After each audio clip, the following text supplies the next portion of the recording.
ধৈর্য ধরুন, শান্ত হন, বলুন কম, শুনুন বেশি।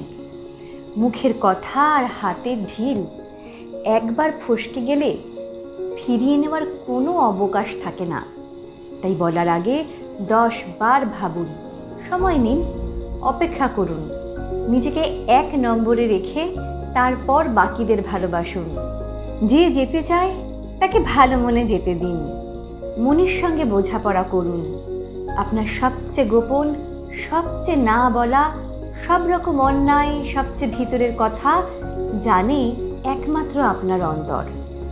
তার কাছে অনেস্ট কনফেশন করুন।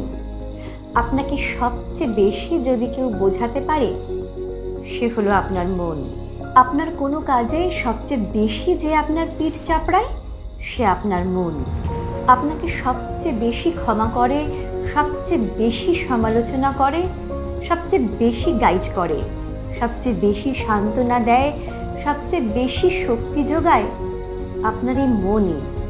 মনকে প্রিয় বন্ধু বানিয়ে নিন, তার যত্ন করুন।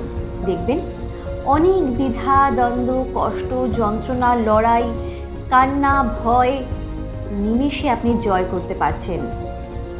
জীবনযাত্রাটা অবশ্যই কঠিন, কিন্তু অসম্ভব নয়।